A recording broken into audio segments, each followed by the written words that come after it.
റിനു ഇപ്പോൾ ബിനോയ് വിശ്വം സംസാരിക്കുന്നത് real Kerala story.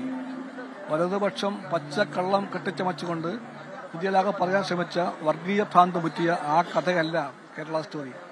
ഇതാ റിയൽ കേരള സ്റ്റോറി. ഇതാണ് ഇടതുപക്ഷത്തിലെ കേരള സ്റ്റോറി. 57 ഗവൺമെന്റ് ആരംഭിക്കുന്ന ആ വലിയ നീണ്ട യാത്രയിൽ ഇന്നിപ്പോൾ കേരളത്തിലെ LDF ഗവൺമെന്റിന്റെ മുൻകൈയിൽ ഈ കേരളം പറയുകയാണ്, ഇവിടെ അതിദാരിദ്ര്യത്തിന്റെ ആ അധ്യായം അവസാനിച്ചിരിക്കുകയാണ്. ഈ പ്രതിപക്ഷം ഈ പരിപാടി ബഹിഷ്കരിക്കുകയാണ്. പല ആരോപണങ്ങൾ, അതായത് തെരഞ്ഞെടുപ്പിന് മുമ്പുള്ള ഒരു രാഷ്ട്രീയ പ്രൊപ്പഗണ്ട എന്നാണ് അവർ പറയുന്നത്, ഒരു രാഷ്ട്രീയ ഗിമ്മിക്ക് എന്നാണ് പ്രതിപക്ഷം പറയുന്നത്. നിയമസഭ അടക്കം ബഹിഷ്കരിച്ച് അവർ പോകുന്ന ഒരു സാഹചര്യം നിലവിലുണ്ടായി. അതൊക്കെ എല്ലാവർക്കും മനസ്സിലാകുമല്ലോ. പ്രതിപക്ഷം കാണിച്ച ആ നാടകമാണ് വാസ്തവത്തിൽ ഇലക്ഷന് മുമ്പുള്ള രാഷ്ട്രീയ ഗിമ്മിക്ക്. അതെല്ലാവർക്കും അറിയാം. എന്തായാലും വലിയ ആഘോഷമാക്കി മാറ്റുകയാണ് LDF.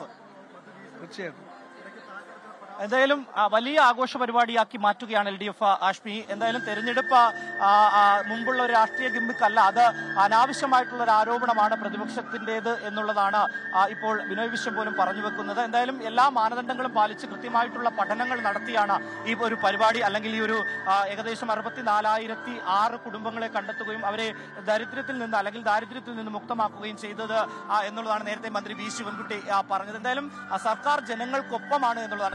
ലോകത്തെവിടെയായാലും ഏത് സമയത്തും 24 വാർത്തകളും ഓഗ്മെന്റഡ് റിയാലിറ്റി പാക്കേജുകളും എക്സ്പ്ലെയിനറുകളും വിശദമായി കാണാൻ ഞങ്ങളുടെ YouTube ചാനൽ നിങ്ങൾക്ക് സബ്സ്ക്രൈബ് ചെയ്യാം.